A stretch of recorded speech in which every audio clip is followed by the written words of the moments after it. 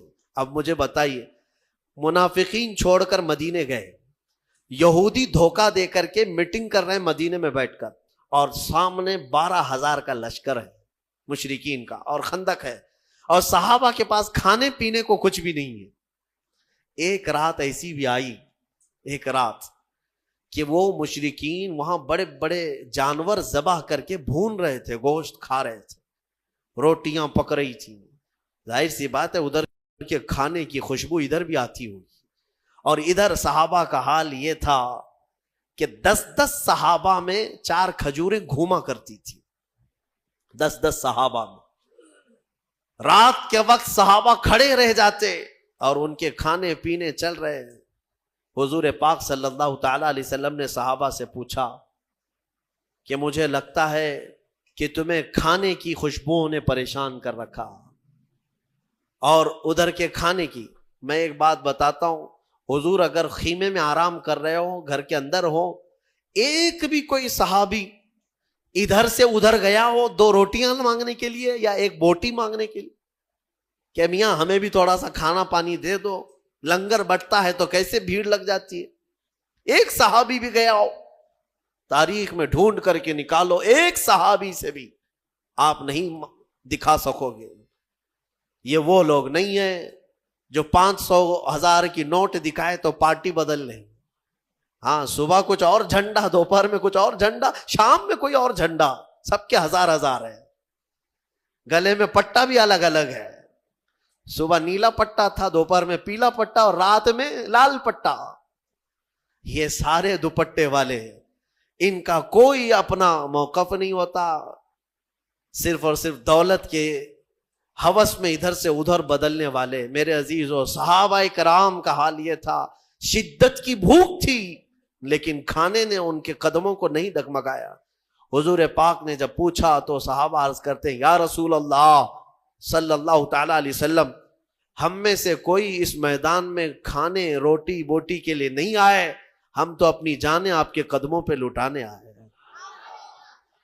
صحابہ اکرام کا وہ جذبہ تھا۔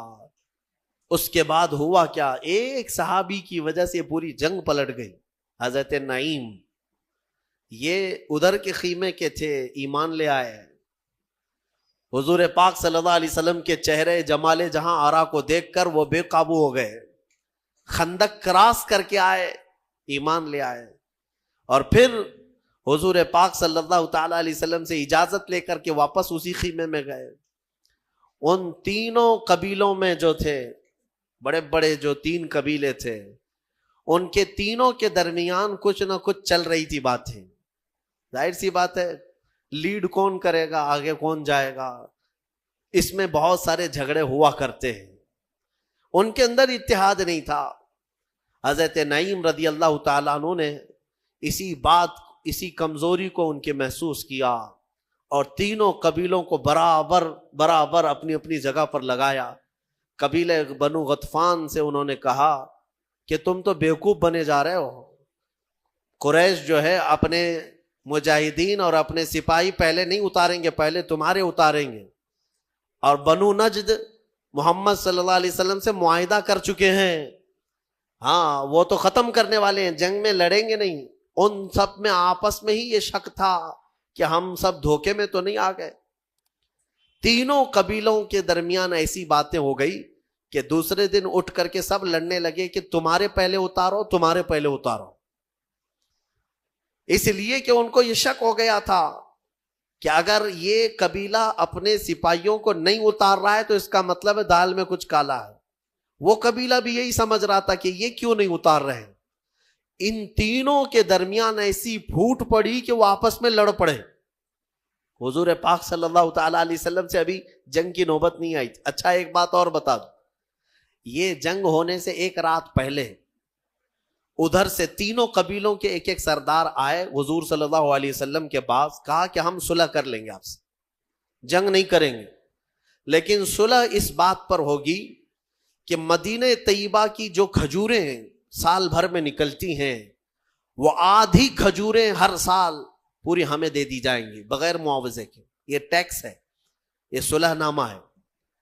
مدینے کے جتنے پھل ہیں آج پوری دنیا کھا رہی ہے.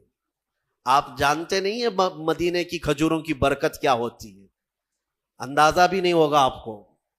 میرے عزیزو، آج کے زمانے میں میں کہہ رہا ہوں مدینے کے باغات کی جو کھجوریں نکلتی ہیں، آپ کو پتا بھی ہے سال میں 2 کروڑ حاجی وہاں پہنچتے ہیں. 2 کروڑ تقریباً، حج کے، عمرہ کے، رمضان کے، یہ سب ملا کر سال بھر میں 2 کروڑ لوگوں کا آنا جانا ہوتا ہے.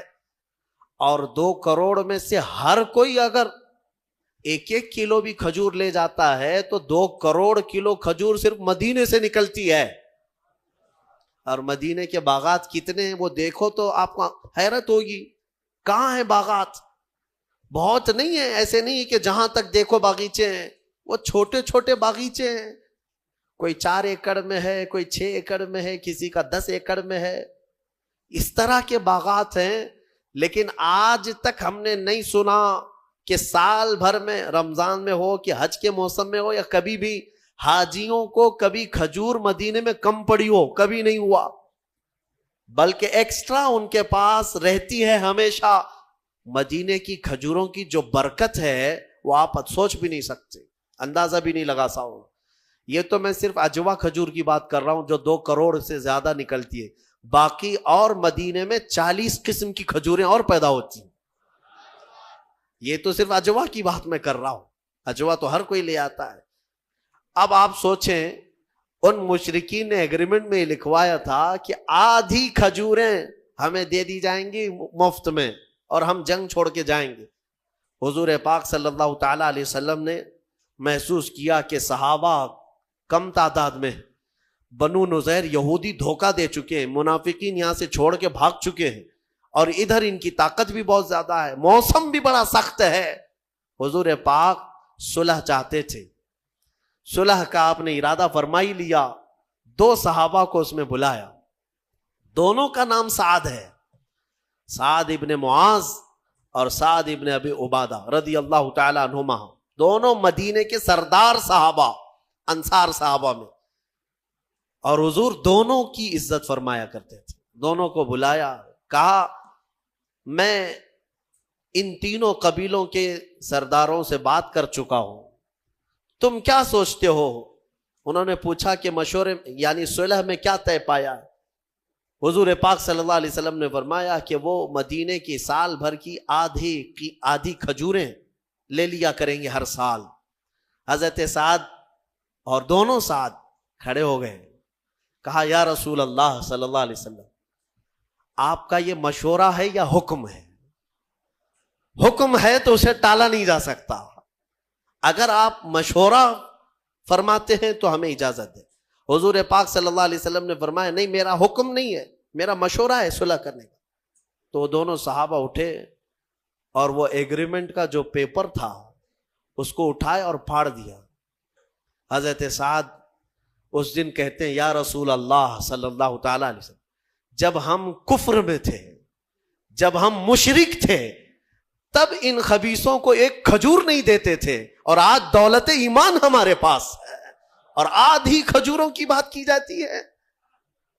یعنی مدینے کے آدھے، ہم زمانے کفر میں ایک کھجور نہیں دیتے تھے اور آج دولت ایمان ہمارے پاس ہے اور رسول پاک صلی اللہ علیہ وسلم کی سربراہی ہمارے ساتھ ہے، تو پھر آدھی کھجوریں دینا وہ بھی ان لوگوں کے لیے کیا معنی رکھتا ہے؟ انہوں نے پھاڑ دیا. میرے آقا مسکرائے ان کی بات پر. یہ نہیں ہے کہ رسول کے خلاف ہو گئے، بلکہ حضور ان کے جذبے کو دیکھ رہے تھے. اس کے بعد وہی سعد ہیں جن کو کافروں نے اسی جنگ میں تیر مارا تھا تو حضرت سعد کی پیشانی پر لگا تھا اور خون کا فوارہ جاری ہو گیا اور ان کے ہاتھ بھی کٹ گیا تھا حضرت سعد کا تیر سے، اور حضور پاک صلی اللہ تعالی علیہ وسلم خود ان کا ہاتھ اپنے ہاتھ میں پکڑے رہے. حضرت سعد کا پورا خون اچھل کر میرے آقا کے چہرے پر لگتا تھا. حضور اکرم صلی اللہ علیہ وسلم اس صحابی کو اس قدر محبت فرمایا کرتے تھے. اب سنیے، دوسرے دن ہوا وہی جو حضرت سعد نے چاہا تھا کہ یہ لڑنے کی طاقت ہی نہیں تھی، بلکہ آپس میں گتھم گتھا ہوئے ایک دوسرے سے لڑ پڑے، اور ایسا لڑے کہ ان کے تینوں قبیلوں کے جانور بدک گئے. کسی کو ان کا گھوڑا لے کر بھاگتا تھا، کسی کو ان کا اونٹ لے کے بھاگتا تھا. پورے میدان میں تتر بتر ہو گئے. جنگ کا نقشہ جو ہے آپس میں جنگ میں تبدیل ہو گیا. اس کو اللہ نے